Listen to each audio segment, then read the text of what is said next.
What is going on, Dragon Ball fans? Gamster coming at you for an episode 94 review. Let's go ahead and get this going. It starts off right after episode 93. It shows Goku eating. Says he's very hungry, so he's eating a whole bunch of food.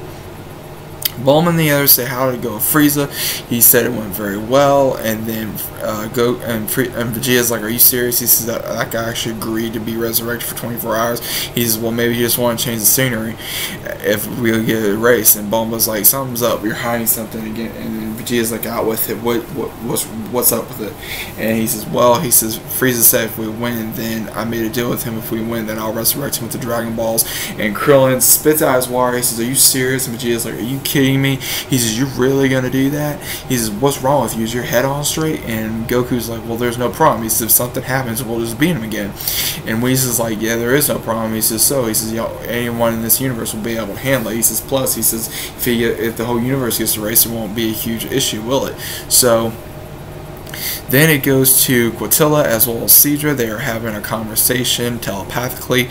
They are talking about Quatilla makes up a lie saying Universe 7 is going after Universe 9 efficiently, that they're targeting him. He says he's had spies go in other universes, and that Universe 7 is going to be going after Universe 9 first. And then Cedra believes this. He says, well, what do you want to do? He says, well, what if...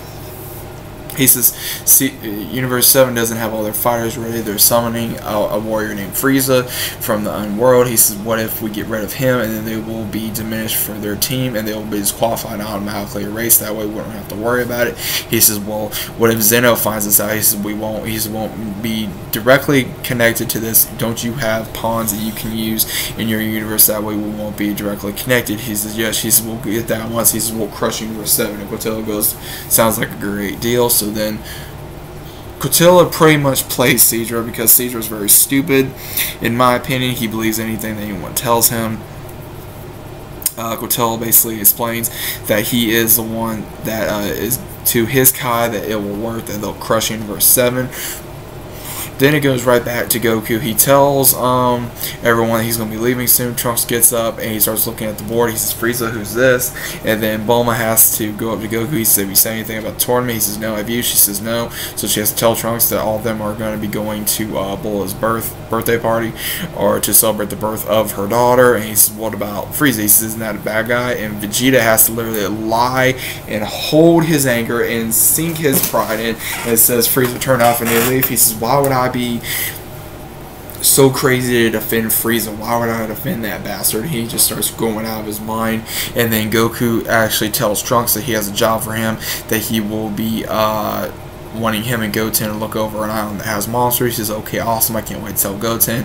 And he looks at Krillin. He says, hey Krillin, can you take Goten and Trunks for me? He says, I gotta go to Baba's and get Frieza. He says, well, okay. He says, but I really don't want to deal with 17. He says, why don't you just take 18? He says, that's her brother. And he says, okay, fine, that sounds like an okay idea. So then it goes right to Master Roshi, and he is training at Korin's, and he's training with Yajirobe. He's doing a new form, and he starts saying that any defensive or like the technique they performed on Zamasu will work due to it will make the enemy stop. And then Korin tells him, why are you here? He says, well, I wanted to train. He says, under the man that trained me to be a martial artist and remember where my history comes from. And he says, that's why. And he says, why'd you want to know? He says, I just wanted to hear it. So then he's like, okay, we'll go. Thank you for the training. And right before he goes, he says, oh yeah, I can't fly. They're like, you gotta be kidding me. So then it goes right to Krillin, 18, Marin, 17, Trunks and Goten. They all arrive at the island.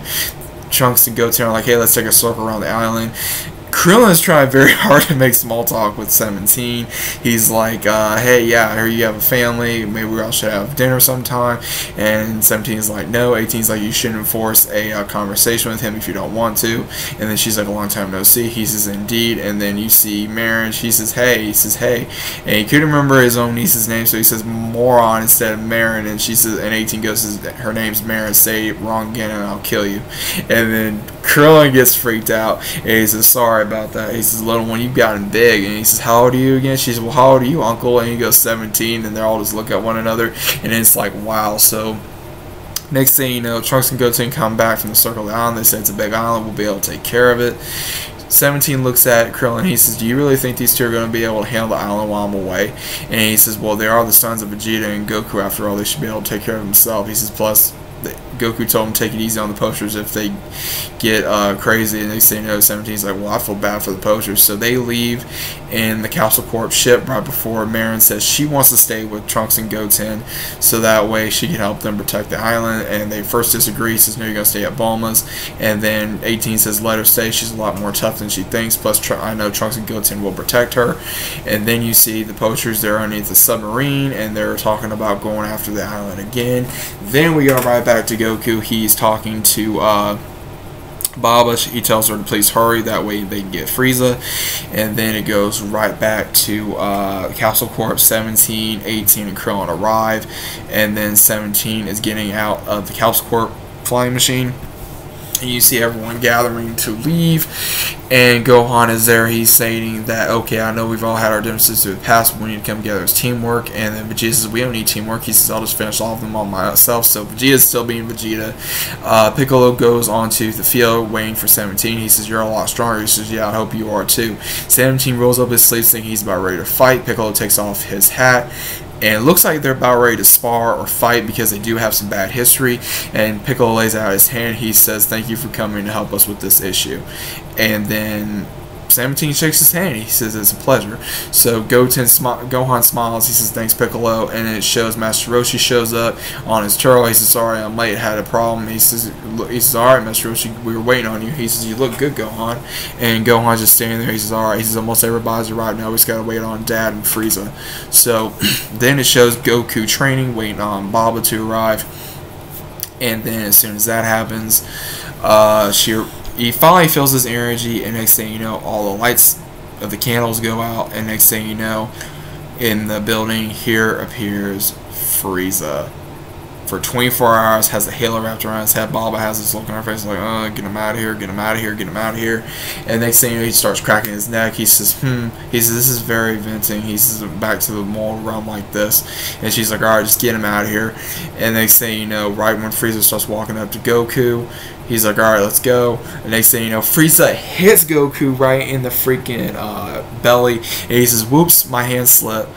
And then he says, "Seems like something has to change." Next thing you know, he punches Frieza the exact same way. He says, "Oops, looks like my hand did it too."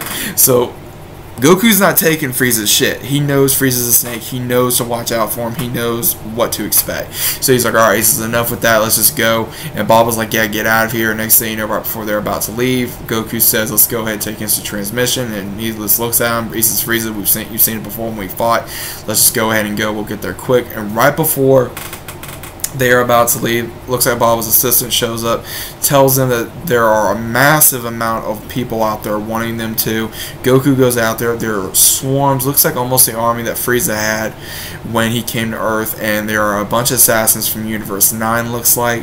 And Goku looks at them all. He says, "Who are you guys?" He says, "Can't say it." "Are you here to stop us from the tournament?" One says, "I cannot say that." Who sent you? Cannot say that. And as soon as that happens, Frieza sends an energy beam into one of their shoulders, and he looks at him. He says, "Well," he says, "I just got back from being dead." He says, "So I think I need to loosen up my soft body." And he says, "Frieza, we don't have time for this. We gotta go." He says, "What? You're running away?"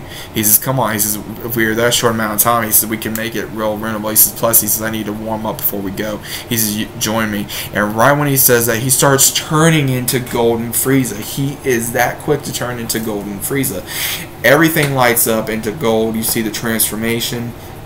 You see all of them being scared. Goku's just looking because he's seen the transformation before. Next thing you know, Frieza's like, "This is going to be fun," when he finally transforms. And that is how the episode ends.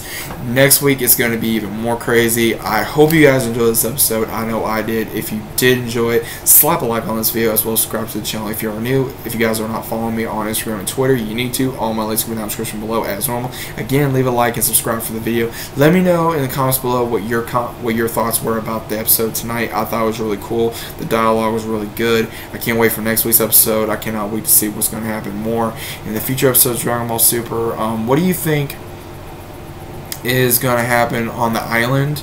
I would like to hear y'all thoughts on, as well as what would you like to see Frieza and Goku do in the next episode for against these assassins. Again, let me know. I will read all your comments when I get a chance, but I hope you guys are having a good day, good night, wherever you guys are at. Again, be good to one another, be safe to one another, and I'll see you guys in the next one. Peace.